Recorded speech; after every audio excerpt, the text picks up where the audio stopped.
Hello, I'm Megan Myth, and I talk about a range of topics, mostly social and/or political commentary. My goal is to promote curiosity and critical thinking in all things. Asking why is a good thing. We are going to be talking about Project 2025. This is part one of an extremely long journey that we hopefully will be taking together. We are going to go page by page through Project 2025, analyzing everything, every single page. Project 2025 was published by the Heritage Foundation. They are a hyper-conservative think tank, and they've been around since the Reagan presidency, roughly. They claim that 60% or thereabouts of their first mandate for leadership, which is what Project 2025 is, was implemented by Reagan. And even to this day, they still use that as a point in time that was a high for them, and they point to that as the reason why we should take them seriously today. Their mission, in their own words, is to formulate and promote public policies based on the principles of free enterprise, limited government, individual freedom, traditional American values, and a strong national defense. Okay, that's fairly conservative. If you're not exactly familiar with the term free enterprise, it just means an unregulated economic system. An unregulated economic system might mean that monopolies are allowed to operate without any restrictions. That's an extreme example, but that's essentially kind of what it means. So Project 2025 is a document that was published both as a book and you can get it free online as a PDF. It is intended for the next conservative president, whoever that may be. It doesn't matter if it's this next election in 2024, doesn't matter if it's the following election. It is intended for the next conservative president, and so this document is not going away anytime soon. It will be around for a long time, which is why it's important to know what it says. Project 2025, Mandate for Leadership, The Conservative Promise, foreword by Kevin Roberts, edited by Paul Dans and Stephen Groves. Let's look into who these people are. Kevin Roberts is the Heritage Foundation president. I'm going to be playing you a clip, and this is him speaking at the annual leadership conference. That is a conference that the Heritage Foundation puts on each year, and he is speaking to a friendly audience when he's talking about this. Meanwhile, Heritage Action is using state-of-the-art household targeting technology to make sure these new conservatives register and then turn out to vote. Heck, we've gotten so aggressive, we're even tempted to recruit voters from cemeteries. But we're going to leave the cheating to the left and instead focus on rooting out their fraud.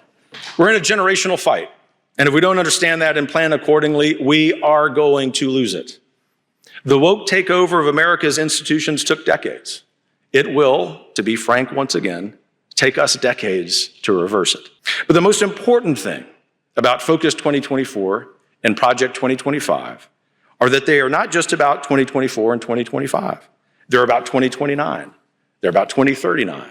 They're about 2050. They're about what this country looks like in 2100. His speech is 30 minutes long, and I could talk about it for a long time, but I am not going to. If you want to watch the whole thing, you can find the link to it below. It is a rough listen if you do not already agree with everything he's saying. Something that he does throughout his entire speech is he positions himself and the conservatives in the room as an us group, and then he's saying, well, these liberals, these elites, them, this very ambiguous them. He's pitting an us versus them narrative, and you'll see this happen a lot with everyone that's involved with this project, but even the project itself, it promotes this us versus them narrative.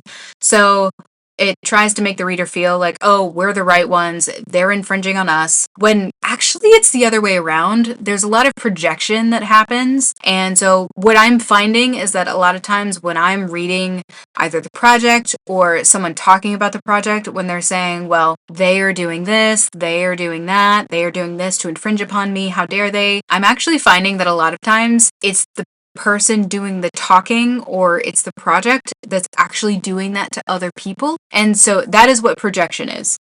Claiming that another person or another entity is doing to you what you are actually doing to them. I'm going to do my best to point that out whenever I find it, because that is a pattern that I've noticed, especially with conservative groups in general. I'm going to try and very, very much nail down those instances when they happen in Project 2025. Project 2025 is a representation of specifically conservative values and methods and strategies and beliefs. But if it is used as a playbook by the next conservative president, those conservative beliefs, strategies, methods, laws, those will be enforced upon everyone, regardless of what they believe. That is a problem. Project 2025 is not representative of the entire country. It is representative of a very loud, small portion of the US population. Maybe not even population. Maybe it's just the group of loud conservatives that are promoting this idea. But if they are loud enough, there is a risk that Project 2025 will be enforced upon everyone. And that's where the problem is, because that means that potentially conservative, and when I say conservative, oftentimes conservatives now associate themselves very strongly with evangelical Christianity. It's not a guarantee. I don't believe that all conservatives are Christian or religious. You don't have to be religious to be a conservative, but it just so happens oftentimes the loudest group associates themselves with evangelical Christianity, and because of that, there is a lot of evangelical Christianity religious ideas informing conservative ideas, informing Project 2025, informing bigotry, informing racism, informing a lot of sexism. There's a lot of attempts to divide the American people based on what group they might fall into, and persecuting those groups based on what they are. That's not okay. I do not agree with that. And I want to point that out specifically throughout this project. Paul Dans was the director of Project 2025. He actually stepped down earlier this year. AP News and CNN both released articles on the same day, on July 30th in 2024, noting that Paul Dans was no longer the director of Project 2025 and had left the Heritage Foundation entirely. I'm kind of wondering why. I don't actually know. There was speculation that he stepped down because Trump was criticizing him, even though Paul Dans was a former staff member of the Trump administration. Him leaving Project 2025 is not necessarily related to the project itself, so for now we're going to move on. Can you explain what Project 2025 is? Project 2025 is a new paradigm in helping a conservative president be ready to govern day one, making sure that the right people are ready to go and the right policies are at the fingertips of the next president. And that really is, if nothing else, a reverse engineering of our friends on the left. Conservatives typically have been focused on God, country, and family, and we've kind of left government to the side. We believe in limited government, particularly the federal government. And this is really an attempt by us as a movement to come together and get ready. It's a preparation. You might have noticed that Paul Dans, he's not as divisive and dramatic in his language as Kevin Roberts is. Kevin Roberts is very fire and brimstone-y kind of thing. The world is going to end if we allow these liberals to continue running things, blah, blah, blah. Paul Dans is not as dramatic. However, he still kind of uses the us versus them rhetoric, because he's using phrases like the right people. When they use a phrase like the right people, they're implying that currently the wrong people are in charge and that they are the right people. So that's kind of the critical thinking that we're going for here. Stephen Groves is the Margaret Thatcher Fellow for the Margaret Thatcher Center for Freedom at the Heritage Foundation. This is a bit interesting because I had a difficult time finding information about the Margaret Thatcher Center for Freedom. However, he's still associating himself with it. I will talk about that in a second, but first, we're going to watch a clip of him talking about Project 2025. He didn't do as many interviews as the other two, so I ended up finding a clip of him on this extremely biased conservative news outlet, and I'm blurring parts of it because it's probably misinformation, and they are listing things that Project 2025 does and doesn't do, but we're going to be going through Project 2025 anyway, so actually what they have on the screen is kind of irrelevant because we're going to be investigating it ourselves. It's all written right here in black and white. We've got this rather lengthy book called The Mandate for Leadership, The Conservative Promise, that's available for free online. Should any of your viewers like to get down to the details of what we're recommending. But you're quite right about the left getting on message. They want to attack a project and say lies about the project and hang it around Trump's neck as if it was his idea, when it's not. It's a bunch of very committed conservative activists and policy analysts making recommendations to the next president. Well, when a presidential candidate's running for office, they rarely have the time or the resources to think about the nitty-gritty of policy implementation. So what the Project 2025 has done is bring together thousands of conservative policy analysts, activists, and former Trump administration officials to come up with policy recommendations for all of the agencies. Everything from the State Department to the Defense Department to Health and Human Services to Housing and Urban Development, so that when the president wins in November and it wins his reelection, there are thousands of recommendations available for him to consider so that we can implement them, hit the ground running during that first 180 days of his second term. And so that's what it is. Recommendations, very conservative, very well thought out recommendations with implementation plans.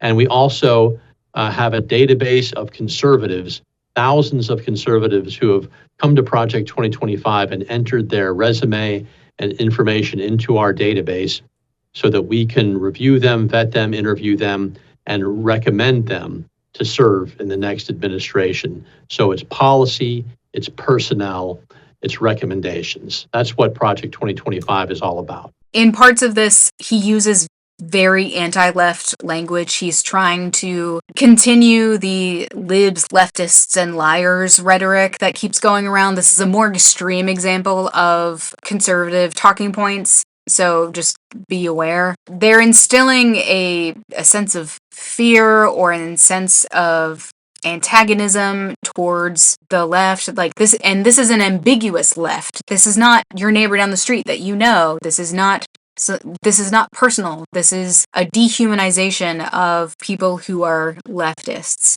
And that is very intentional. Dehumanization is a tactic of war, where in order to help soldiers do their job better, it is intentional to dehumanize the enemy. That's kind of what's going on here. There's a dehumanization of people who disagree with their philosophy.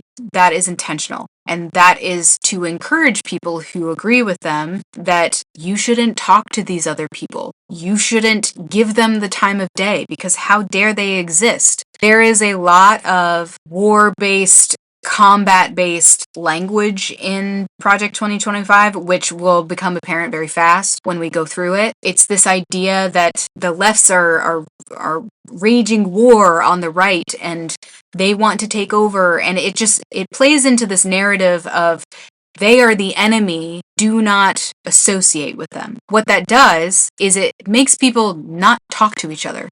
It makes people not have discussions. It makes people not exchange ideas. It makes people combative with each other, and it promotes division. And that's on purpose. That is something to keep in mind whenever you hear something like this, because what they're saying is meant to give you this emotional response. It's not meant to actually provide you any information.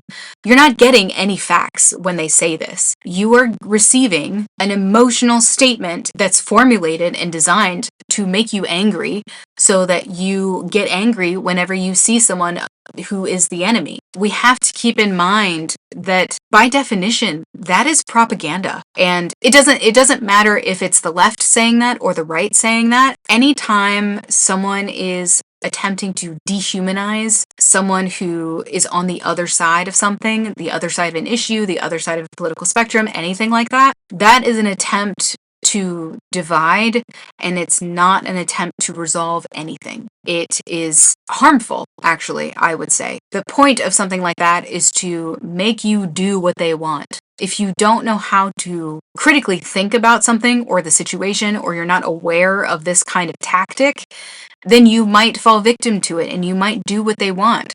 But if you're aware of this, it gives you the tools to know what they're actually trying to do rather than just taking what they're saying at face value. And that's important. That's always important. You want to be aware of what someone's motivations are when they're telling you something. The Margaret Thatcher Center for Freedom is important to talk about because when I've seen it, it's usually mentioned because someone is associating themselves with it specifically. And so I thought if it's important enough for them to associate themselves with it, it's important enough to find out what it actually is. I actually had a hard time finding this information because the website for the Margaret Thatcher Center for Freedom has been remodeled entirely into a legal information blog that does not explicitly link itself to the Heritage Foundation, which I find to be a problem because that's a lack of transparency. They're not telling you who they're associated with, so they might be hiding some kind of bias. I don't know if that's necessarily true. It's just when I look at a situation like this, where the website has been changed entirely, they're removing any association with the Heritage Foundation, it makes me question things. It makes me question, why would they do that? Why are they changing everything? Why aren't they presenting this information that they previously presented? Why is this changed so drastically? I had to go into the website archives to get a copy of this, and these are the mission points for the Margaret Thatcher Center for Freedom. Focus on how the United States and Great Britain can lead and change the world, strengthen the critically important relationship between the United States and Great Britain, act as an important bridge across the Atlantic, linking conservatives in the US, UK, and Europe, help nurture a global network of conservative thinkers committed to the cause of freedom, and advance the conservative revolution begun by Lady Thatcher. So, we know that the Heritage Foundation is very focused on the US, but now we also know that the Heritage Foundation is influential in the UK. We are talking about Project 2025. Project 2025 was created and funded by the Heritage Foundation. And I just want to note and bring to the forefront that the Heritage Foundation is attempting to assert its influence not only in the US, but also the UK. This is not as domestic as they've made it sound. From what I've seen, the Heritage Foundation has branded themselves as something that's very American, very homegrown, but it's not based on this. We know it's not. And so they've presented enough information to sound authoritative, but they've hidden enough information to make it hard to find out what they're actually about. That is concerning when an organization does that. So now that we've talked about the Margaret Thatcher Center for Freedom, we've talked about the history of the Heritage Foundation and why they're relevant and why they did this in the first place, but also kind of what we're keeping in mind while we're reading this. Let's get back to the document and let's dive into where we left off. Here's the title again. Also, Project 2025, Presidential Transition Project. Title page again. The table of contents. I'm going to go over this quickly, but this is what I will be going through, so we can break this series into sections and parts. There are 5 numbered sections, 6 total if we lump the introduction into its own section. We have the introduction, governmental transition, national defense, various departments, the economy, and regulatory agencies. Let's begin with the introduction section. The introduction consists of the acknowledgements, the advisory board, a note on Project 2025, and other authors not listed on the title page, and other contributors. So these could also mean financial backers of the project, so it's good to keep in mind who these organizations are and what they stand for, because that will tell you why they funded Project 2025. This is speculation, but I just want to mention this, that when an organization funds something like this, it is possible for the project to tailor some part of it towards that organization's specific mission. There is one particular highly anti-abortion organization that I'm thinking of that we will talk about later in this video. They're on the advisory board for Project 2025. That tells me that their specific goal with Project 2025 is to get their agenda into Project 2025. They would not have supported this if they did not agree with the stance within Project 2025 of their mission of their organization.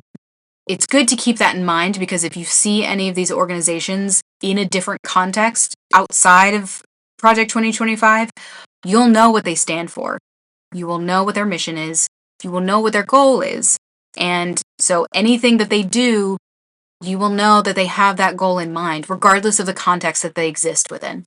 So we talked about the introduction section. This is not the most exciting part of Project 2025. It's going to get a lot more dramatic after this video, but this is purely background information so that if you happen to run into these organizations in a different context, you know who they are. These organizations are on the advisory board, which advised Project 2025, which is meant to be advising a president. One thing I would like to mention is that the administrative state is made up of agencies, government agencies, that are staffed by people who are not elected. I can talk about this in a sidebar, but the thing that I want to mention is that one of the arguments for making and creating Project 2025 in the first place is that they want to dismantle the administrative state because it contains people we did not elect. However, the Heritage Foundation is attempting to influence the president with their own ideas, and we did not elect the Heritage Foundation for those ideas. I'm just pointing out the hypocrisy here. But they are claiming that the government agencies that already exist and are running the day-to-day, a lot of times, of the government and making sure that it functions, in some ways, they are looking to replace the administrative state with themselves. They are saying that the wrong people are in government right now, and they are the right people. They haven't been elected, so the next best thing is to write this document and use it as a roadmap to tell the president how to do his job. I just want to let you sit with that for a second, because that is a massive, massive amount of hypocrisy. Like, what the actual... This is the projection that I was talking about. They're claiming that other people are running the country, and how dare they, because they were not elected. But that's exactly what they're trying to do, running a country with people who are not elected. That's a problem. That's a very big problem. Why is it okay for them to do that when they're claiming that it's not okay to do? Why are they the exception? Thankfully, in some ways, they have presented us with the entire plan that they want to implement, so we can examine it with a microscope, and we can talk about what would it mean if they enacted this specific policy, and how would that affect the group of people living in this country. We can talk about that. And then we can decide, is that a good thing for these people? Is it not? How could this be misused? That's another question. So we will talk about all of that, but for now, we're going to go through the advisory board list, because these are the people and the organizations that have funded this and influenced its content. To avoid being repetitive, I might skip over some parts where we already know the information or it's not really adding to the conversation. If there's something that you see that you want me to specifically address, please let me know in the comments, because there might be something that I missed, because I'm human and I'm not perfect. And I'd like to know if there's something that particularly interests you, or maybe you want to talk about, you want to know more about some background, or like what something means specifically. I'll make some time and I'll talk about it. From here on out, I'm actually going to be reading from a script, so it might sound a little different than right now, mainly because there is so much information contained within this that it is helpful for me personally to be reading from a script in that kind of situation. So in some of my videos, you might see sometimes I'm reading from a script, sometimes I'm not. That's mainly so that I can make sure that if I'm presenting you with some information, I don't misspeak. But I'm human, and please feel free to call me out if I do get something incorrect. Just let me know in the comments. Let's get back to it. Acknowledgements. The first thing that sticks out to me is the phrase hundreds of volunteers on page Roman numeral 9. This makes me think the majority of the work put into creating this document was unpaid work. I don't know that for certain, but that's usually what a volunteer is, an unpaid worker. But I can't fault anyone for working on a project they feel passionate about. This particular line is interesting to me. The ideas expressed in this volume are not necessarily shared by all. What unites us is the drive to make our country better. I think everyone wants our country to be better. There's always room for improvement. But I just want to point out the acknowledgement that the editors already know that the ideas within the Project 2025 document can be divisive. They don't clarify who the all is. That could be all conservatives, or it could be all the people that worked on putting this document together. But that is a huge difference in the number of people included in the all. Most of this page is thanking specific people for their expertise of skill or knowledge, such as web development or printing, and I'm not going to read through them all in the interest of time. The next thing we come to on page Roman numeral 11 is the Project 2025 Advisory Board, Alabama Policy Institute. This organization is like a Heritage Foundation clone, but for Alabama.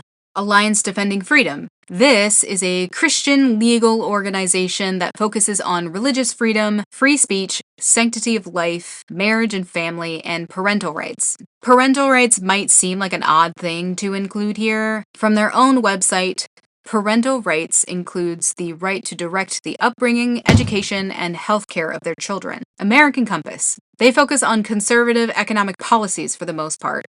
They're aiming for blind faith in free markets. I have my own opinion about free markets, but blind faith in anything can lead to a lot of problems. The American Conservative. Nonprofit. It's a publication for the conservative by their own description. It was started in 2002 because founders Scott McConnell, Patrick J. Buchanan, and Taki Theodorakopoulos thought that conservatives at the time were not conservative enough. America First Legal Foundation. Nonprofit. This looks like a hyper-conservative legal organization. It's a litigious organization that submits Freedom of Information Act, or FOIA requests, and initiates legal battles against laws they see as unconstitutional or too liberal. They keep their website up to date on the cases they're working on, amongst other things. They have a searchable database called the Woke Wagon that tracks White House staff, cabinet members, and other political appointees. They're framing this as transparency, but it feels a bit more insidious because of the language they use on this site. It's more like, haha, got you now, than this is just information that people should know. Information alone is not political. It's how that information is presented that makes it political. American Accountability Foundation, nonprofit. This one is similar to the previous one we just talked about. They focus on government oversight and research. American Center for Law and Justice, again, a litigious nonprofit. They make it very clear that freedom of religion, freedom of speech, and God are at the center of everything they do. American Cornerstone Institute. The American Cornerstone Institute, or ACI, was founded by none other than Dr. Ben Carson, the former Secretary of the Department of Housing and Urban Development. ACI claims to be a nonpartisan nonprofit. However, they do make it clear that faith and life, capital L life, are two of the 4 ideas that drive this organization. The About page even directly references Judeo-Christian values. This does not feel nonpartisan to me. American Council of Trustees and Alumni. This organization specifically focuses on higher education in an effort to make sure students receive an intellectually rich, high-quality college education at an affordable price. I can get behind that idea. Let's look a little deeper. This organization uses phrases like strengthen universities' core curricular requirements and intellectual freedom.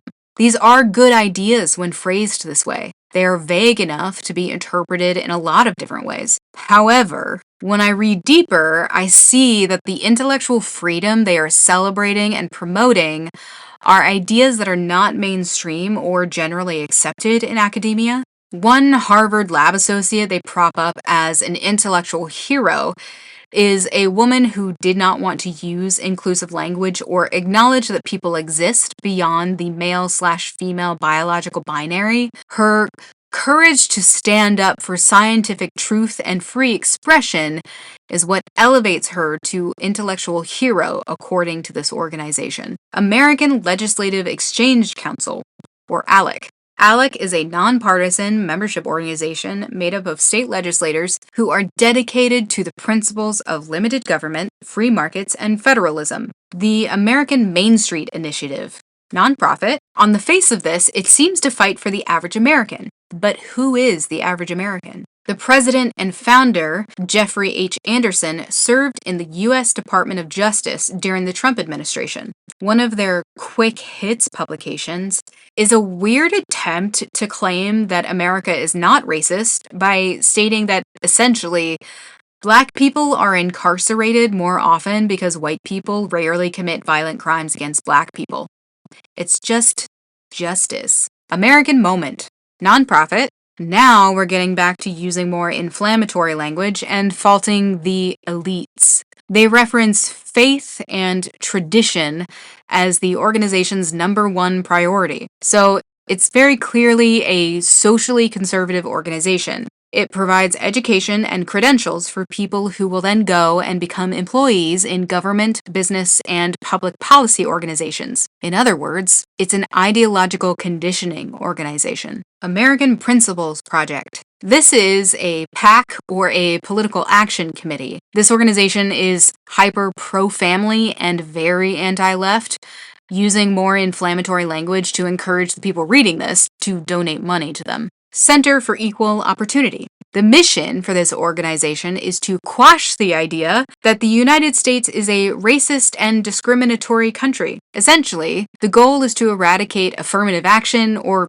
anything that resembles it. Center for Family and Human Rights. Nonpartisan, nonprofit research institute. The Center for Family and Human Rights is focused on the international stage, which is a bit different than the other organizations we've looked at so far. According to their website, it was founded in order to monitor and affect the social policy debate at the United Nations and other international institutions. This organization is pro-family and anti-choice and promotes those ideas on an international level. Center for Immigration Studies. Nonpartisan, nonprofit research organization. The Center for Immigration Studies focuses on immigration, obviously, and particularly stresses the consequences of legal and illegal immigration in the United States. Center for Renewing America. The Center for Renewing America was founded in 2021 by Russ Vought. Russ Vought served as the director of the Office of Management and Budget during the Trump administration. This is not the first organization on this list created by someone who served on the Trump administration. The website states that God, country, and community are at the heart of this agenda.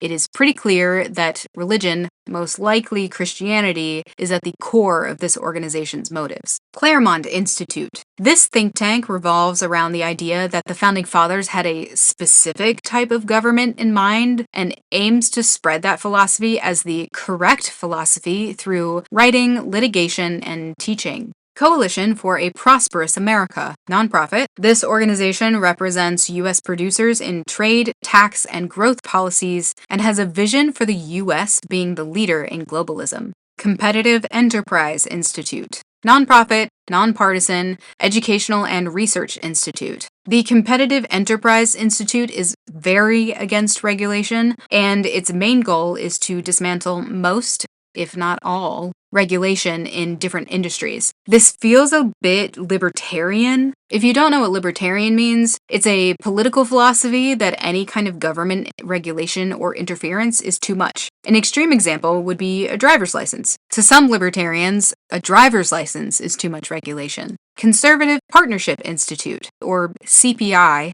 nonprofit. CPI is an ideological conditioning organization. It trains people to be conservative staffers for conservative members of Congress. Educating people on House and Senate procedure is actually a great thing. I wish I knew more about it myself, but CPI loses me when they focus on cancel-proof communicators.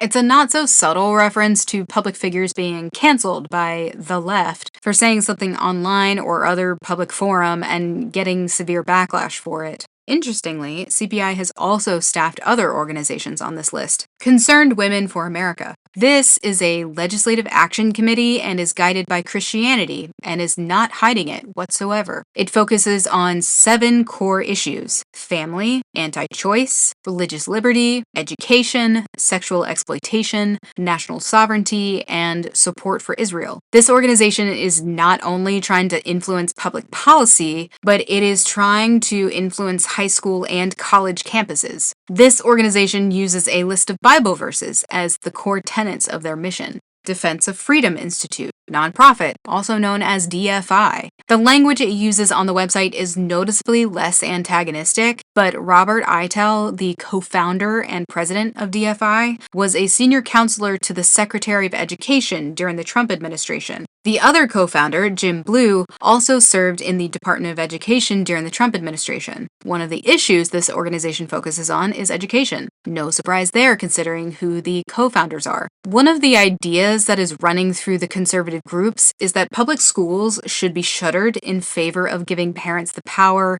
and money to choose an alternative education for their children. While I understand the motivation behind this, I absolutely do not agree that public schools should be shut down. I have a lot to say on that topic, but that's not what this video is about. Moving on. Ethics and Public Policy Center, nonprofit. This organization is very deeply faith-based and does not seem to care for separation of church and state because it is attempting to apply Jewish and Christian traditions to contemporary questions of law, culture, and politics. Family Policy Alliance, nonprofit. Speaking of disregarding the separation of church and state, this organization has an entire statement of faith. The website includes a list of organizations the Family Policy Alliance partners with in order to influence national policy. Family Research Council, nonprofit, again, faith-based and anti-choice. It focuses on domestic and international policies. First Liberty Institute. It's a legal organization that focuses solely on defending religious liberty. It's the first organization I've seen on this list that explicitly includes people without a specific faith as part of the group of people they are fighting for. Forge Leadership Network.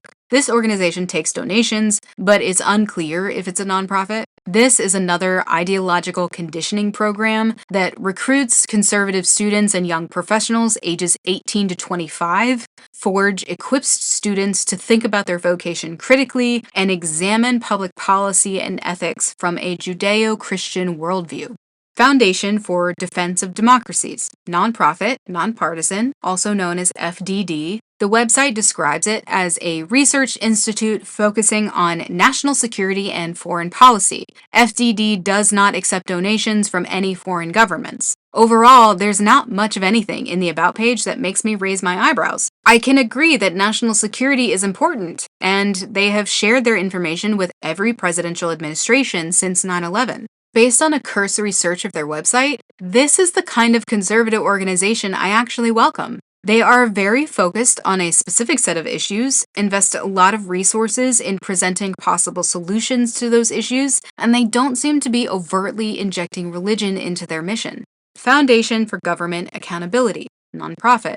The About section of this organization's website is vague and uses a lot of platitudes to generate a good feeling about what they do. But once I looked into the issues they focus on, the language once again gets antagonistic and polarizing. It looks like they focus on deregulation, election reforms, anti-diversity, equity, and inclusion, also known as DEI, and debanking. If you don't know what debanking is, That's okay. I didn't either. Freedom Works. Not much to report here. This organization shut down earlier this year in May 2024. The Heritage Foundation. Obviously, we know this one already. Hillsdale College. It's a small private Christian college. At the time of this video, they are planning a series of lectures about how Christianity is under attack in the US. Honest Elections Project. This one is self-explanatory based on their name. The thing that bothers me about this organization is that the assumption that you have to make if you are to believe in their mission is that, by default, all of our elections are questionable. That alone is enough to drive people to an emotional response rather than actually questioning whether they themselves have noticed a change in election results in the past 20 years. Independent Women's Forum. Nonprofit. The website says, "We support policies that reduce government red tape and return resources and control to people so that we have healthy communities and people can pursue their own visions of happiness." What I find funny is that this has some very liberal ideas in it, giving control to people, for example, and pursue their own visions of happiness. But I know I'm gonna find something that contradicts that somewhere else on the website. I do like that they call out the healthcare industry for not being transparent enough about pricing. I definitely agree that seeing a menu of prices before choosing a healthcare service or provider would be the first thing I want to look at. Going back to the previous statement about allowing people to pursue their own visions of happiness, I looked into what court cases they are involved in, and most of it is anti-trans. Apparently, there is a right version of happiness. Institute for the American Worker. It's unclear if this group is nonprofit. They're a conservative labor policy group that is fiercely anti-union. Just about every single post on their website is a negative slant on unions. Institute for Energy Research. Nonprofit. This organization focuses on the international energy industry and is pro-free market. As a real-world example of why government energy regulation matters, the Texas ice storm caused heating cost rates to skyrocket due to a free market with increased demand. This left families with heating bills that were hundreds, if not thousands of dollars because they turned their heating systems on as soon as they could once heating became available again. When everyone does that all at once, the price increases. Institute for Women's Health. On its face, this organization looks pretty good. However, I looked into the news section of the website where they post articles they've been included in and written. They are staunchly anti-choice and are anti-choice internationally. This organization considers abortion access to be a moral failure and does not consider it to be health care. Intercollegiate Studies Institute. I'm not exactly sure how to describe this one. It looks like an organization that gathers very specific conservative viewpoints into one place and sends it to people's inbox who sign up. The target audience is students. One of the articles they promote is called How Classical Music Got Woke. James Madison Institute. This one immediately made me raise my eyebrows. Florida's leading think tank in America's most important state. This is one more think tank that promotes free markets, limited government, and economic liberty. It wants to make Florida the model for all other states. Keystone Policy, nonprofit. This organization is based in Colorado, and a lot of the work it does is focused there. I think the efforts to provide easier access to education is a good goal. I had a hard time seeing how this group aligns with all the other groups on this list. In 2003, the organization released a report detailing the need to reduce carbon emissions due to the negative effects of climate change. Just the acknowledgement that climate change exists separates this group from the rest. The Leadership Institute, nonprofit. This organization's purpose is training with a conservative slant, and it utilizes a network of college campuses. The purpose of organizations like this is to insulate the conservative movement in people that already agree with what they're doing. It's like they're creating a conservative social bubble for people who already agree with them. It's institutionalized confirmation bias. When you're only surrounded by people who agree with you and believe the same things you do, you only see the world that way. It's harder to have empathy for people that you don't agree with. Liberty University. This school is a staunchly evangelical Christian university in Virginia and has a long and storied history of racism and scandal. National Association of Scholars, nonprofit. This organization assumes all universities are too far to the left and claim unfairness, but it's phrased as freedom from ideological imposition. National Center for Public Policy Research, nonprofit, nonpartisan. It focuses on protecting conservative ideas in the corporate world and promoting capitalism. Pacific Research Institute, nonprofit, yet another group that is dedicated to promoting free market policy. It also engages in promoting conservative policies about healthcare, the environment, education, and other things. Patrick Henry College, conservative Christian college in Virginia. Not much to say about this one. Personnel Policy Operations, nonprofit. This is an organization that provides legal defense for First Amendment cases and focuses on an anti-left America First agenda. When language like America First is used, it implies that the other side of the political spectrum is not putting America first. Again, this is an us versus them narrative. Recovery for America Now Foundation, nonprofit. This organization focuses on the treatment gap and making addiction and mental health treatment more accessible. It is working to repeal the IMD, which prohibits the use of federal Medicaid financing for facilities that have more than 16 beds. 1792 Exchange, nonprofit. It literally positions itself as an anti-woke group that focuses on fighting woke corporations. In vague terms, it defines woke corporations as those that don't elevate shareholders above all else. The shareholders are investors in a company. In essence, they are saying that corporations should operate with shareholders as the first priority, especially over the consumer. We see this happening with subscription models becoming popular or inserting advertisements into previously ad-free services without warning, or firing 1,000 people just before Christmas after they produced an extremely popular product for the company. Susan B. Anthony, Pro-Life America. Unclear if it's a nonprofit. Obviously, this is an anti-choice organization. It keeps a scorecard of congressional representatives and gives them a grade based on their pro-life voting history. This organization also promotes misinformation and antagonistic language around medical procedures. Texas Public Policy Foundation, nonprofit, nonpartisan. This is another organization that focuses on free enterprise, liberty, and personal responsibility, but it is focused on Texas alone. It has a very long list of action items on its website. Teneo Network, nonprofit. As its name suggests, it is a networking organization that focuses on positioning conservatives in key positions to push the conservative agenda. Young America's Foundation, nonprofit. This organization seems to focus on promoting conservative ideas on college campuses through informational materials, events, internships, and speakers. We are finally done with this list. This video is longer than the standard video for this channel, but I felt like putting it all together was the best option for this section. The next video will be on pages Roman numeral 13 and 14, which is a note on Project 2025. It's written by Paul Dans, who is the former director of Project 2025. Thank you for choosing to spend time with me here. I know this was not necessarily the easiest thing to hear. You can find links to my sources in the video description below. If you like what you heard, please like and subscribe. If you want to get notifications whenever I upload a new video, you can just click the bell.